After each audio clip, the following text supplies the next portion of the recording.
महाप्रभु श्री वल्लभाचार्य जी ने सूरदास जी को देख लिया, उनकी वाणी को सुना, उनके व्यवहार स्वभाव से वो समझ गए, बोले कि भाई ये पूर्ण रूप में निपुण है लेकिन भक्ति मार्ग में नहीं है।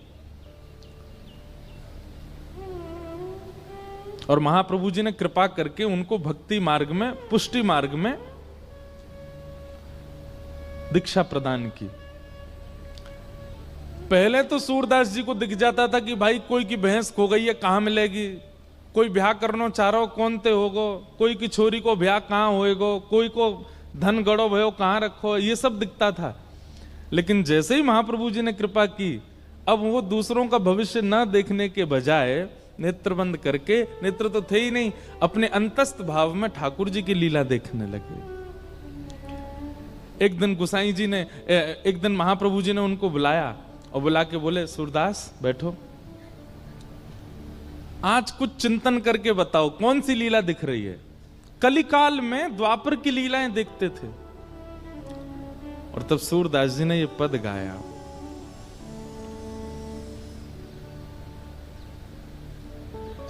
बहुत सुंदर भाव है। और भाव क्या है? श्री ठाकुर जी और किशोरी जी का प्रथम मिलन हुआ। प्रथम मिलन की कथा हमने कही है 2-3 बार। तो जैसे ही प्रथम मिलन हुआ तो मिलन के बाद किशोरी जी बोली, अब संध्या आ रही है, मैं वापस जा रही हूं बरसाने। ठाकुर जी बोले, ठीक है चली जाओ, लेकिन मेरो पतो ले जाओ, कभी अगर मिलवे को मन हो तो आ जाइयो। श्री जी बोली, जावे वारो पूछे कि अपनो पतो दे दो। कोई मिलके जावे तो वो कहे, भैया अपनो पतो दे दो, अपनो नाम बता दो, तुम खुद ही बता रहे हो। ठाकुर जी बोले, मुझे पता है ना, यहां तक जाके मेरी याद आवेगी आपको, मैं जानू या हमारे पहले तो ही बता रहा हूं। ठाकुर जी ने सबरो पतो बता दियो। किशोरी जी नेक दूर गई, फिर लौट के, अपनो नाम तो बताए दो। हमारे ब्रज में बड़ी सुंदर लीला दिखा में। तो ठाकुर जी बोले, मेरो नाम है कान कुंवर। कहा नाम है? कान कुंवर। किशोरी जी इतनी भोरी, 4 कदम दूर गई और फिर बोली, मैं तो भूल गई कहा नाम है, दोबारा बताइयो। ठाकुर जी बोले, यह पकड़ो। बोले, कहा ये? बोले, कान। बस यही तो याद आ जाएगा, कान कुंवर, यही मेरा नाम है। तो किशोरी जी एक दिन भ्रमण करती करती नंद भवन पहुंच गए। और वहां नंद भवन में ठाकुर जी भीतर लड़ रहे यशोदा मैया थे कोई बात पे। इतनी जोर से रिस करके बैठे महाराज। लेकिन जैसे ही बाहर द्वार से आवाज आई, अरे कान कुंवर है का। जैसे ही कान कुंवर नाम सुनो, ठाकुर जी बोले, ये नाम तो मैंने, श्री ठाकुर जी बड़े चतुर हैं, अपने अलग अलग नाम बता रखे हैं गोपी ने, ताकि भारतीय बुलावे तो पहचान जाऊं कौन सी आई है।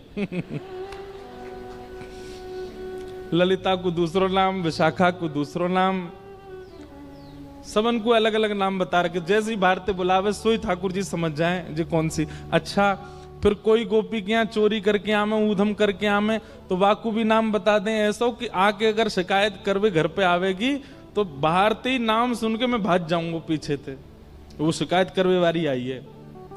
कान कुंवर नाम सुनते ही ठाकुर जी तो आनंदित है गए। बोले, मैया देख तेरी बहू आई है। मैया बोले, तो कैसे पतो?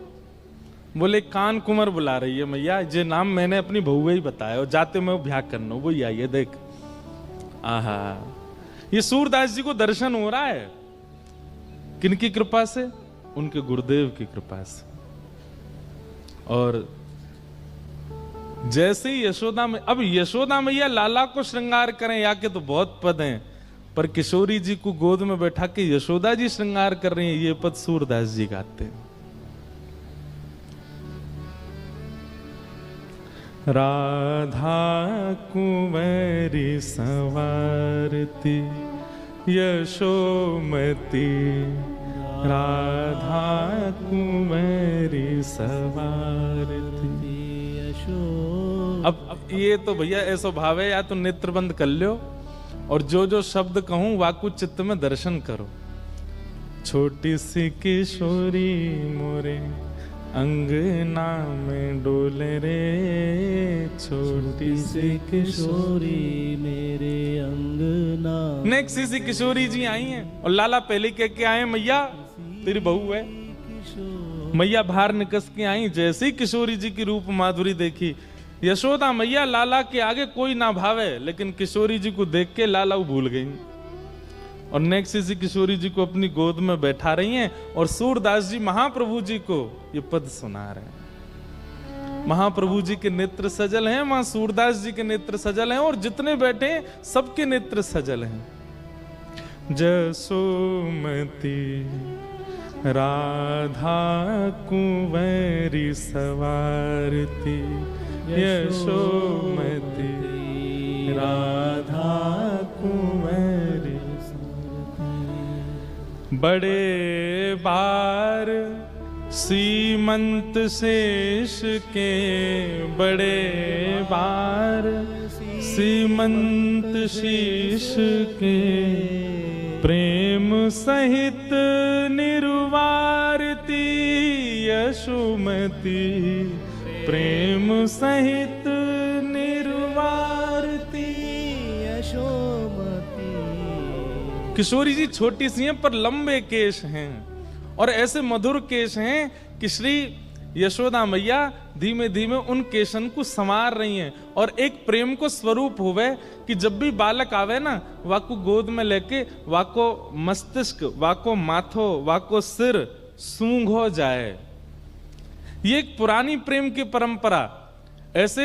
ऐसे कई महत् पुरुष भी आज्ञा करें कि कभी कोई बालक गोद में आवे ना तो वाके सिर को सूंघो, वहां से बालक की आयु बढ़े।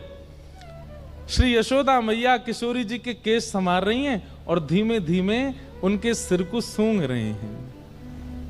आहा, जसोमती राधा कुंवरी सवारती, जसोमती राधा कुंवरी सवारती। आहा, मांग पारी हाथ में, अब वास में जैसी कंगी हो, कंगी लेके किशोरी जी की मांग निकारी है। मांग पारी बैनी जो सवारती, मांग पारी बैनी जो सवारती, गूथ सुंदर भांति जसोमती, गूथ सुंदर भांति। भैया कीर्ति मैया श्रृंगार नहीं कर रही हैं, यशोदा जी श्रृंगार कर रही हैं लाली को। मांग निकारी है और दो तरफ जब केश है गए हैं तो पीछे बढ़िया उनको गूथ रही हैं, गूथ करके सुंदर बीच बीच में पुष्प पीछे खड़े खड़े ठाकुर जी कह रहे मैया जे ले जे बारो पुष्प लगा। मैया कह रही दारी के तू क्या खड़ो यहाँ पर, दूर जा चल। ठाकुर जी के मन में आ रही है कि मैं बगल में खड़ो खड़ो निहार तो रहूं।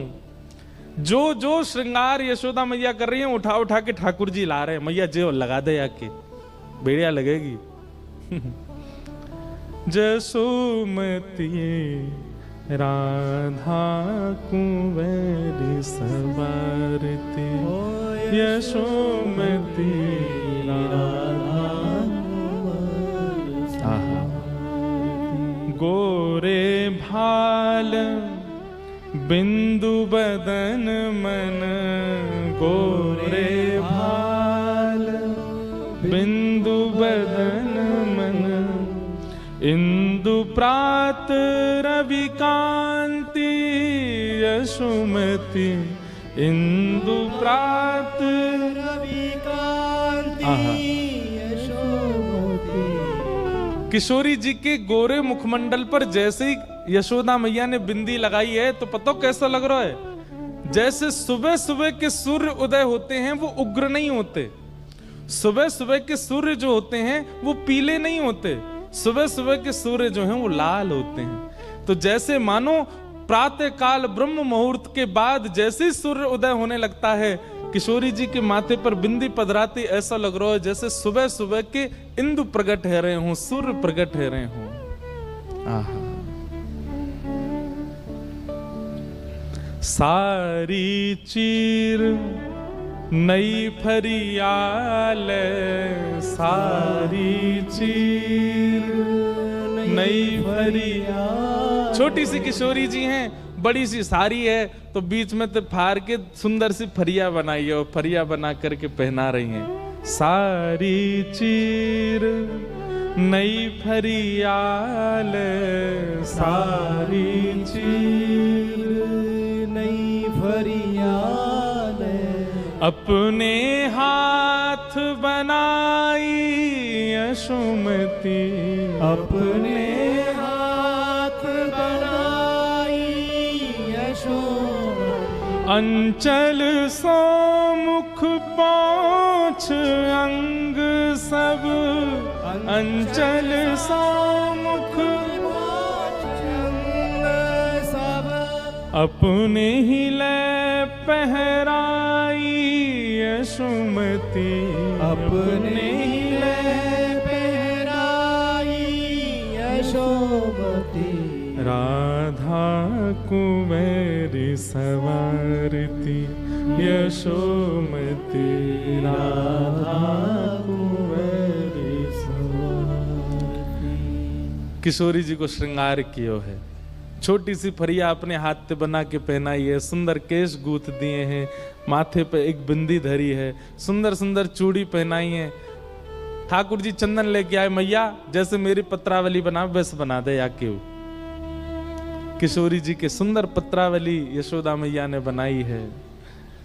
सुंदर किशोरी जी की बलैया लई, आरती करी।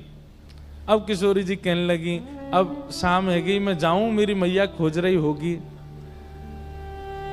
यशोदा मैया बोली खाली हाथ मत जा, पहली बार आई है, रुक जा। और भीतर गई और खूब सारी सामग्री लेके आई। तिल चावर बतासे मेवा, तिल चावर बतासे मेवा।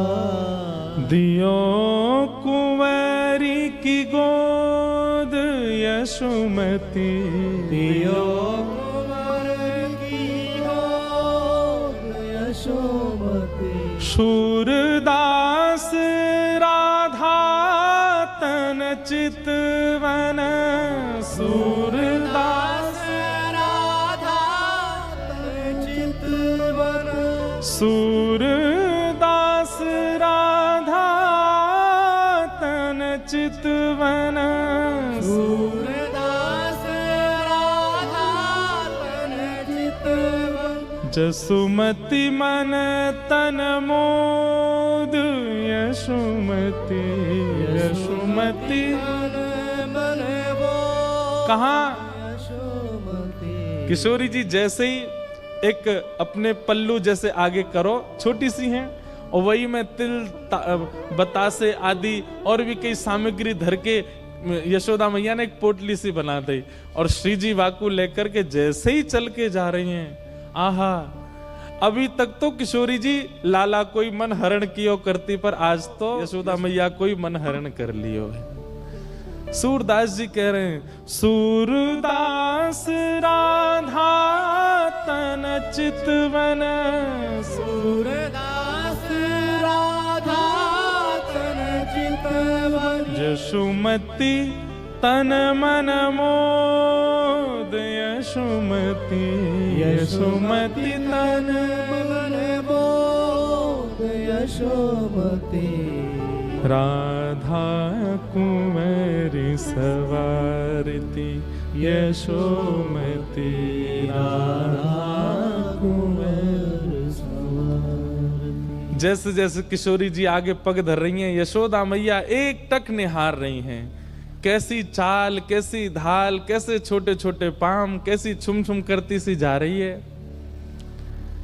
जब तक किशोरी जी दिख रही तब तक देखती रही, नेक दूर गई तो यशोदा मैया आगे आके देख रही हैं, थोड़ी नेक गली में जाके देख रही हैं, मोड़ पे जाके देख रही हैं। पीछे पीछे ठाकुर जी चले आए, बोले मैया कैसी लगी बहू, दारी के तो बताऊं मैं। बोले मैया जैसे तेरो मन हरण कर लियो ऐसे मेरो मन हरण कर लियो, यानी बता अब जब मेरी मैया ही ना रह पा रही वाय देखे बगैर तो मैं कैसे रहूं मैया। ठाकुर जी उठाए अपनी गोद में और यशोदा मैया लेकर के भीतर आ गए। सूरदास भाव गा रहे हैं और सामने बैठे श्रीमद् वल्लभाचार्य महाप्रभु भाव समाधि में चले गए, नेत्र सजल हो गए और सजल होकर के मानो जैसे अपने अंक में भर लिया हो श्री सूरदास जी को, और कहा भले ही तुम पर दो चक्षु नहीं है सूरदास, पर कृपा बनी रहेगी श्याम सुंदर श्री गिरधर लाल जी की, सदा ऐसे ही यश गाते रहो, सदा ऐसे ही ठाकुर जी के दिव्य लीला बंधुओं प्रयच्छति गुरु प्रीतो, गुरु प्रसन्न होकर के एक बार आपसे अगर चलते हुए ही कह देना ठाकुर जी मिलेंगे, तो बस विश्वास मान लियो गुरुदेव कह के गए मिलेंगे।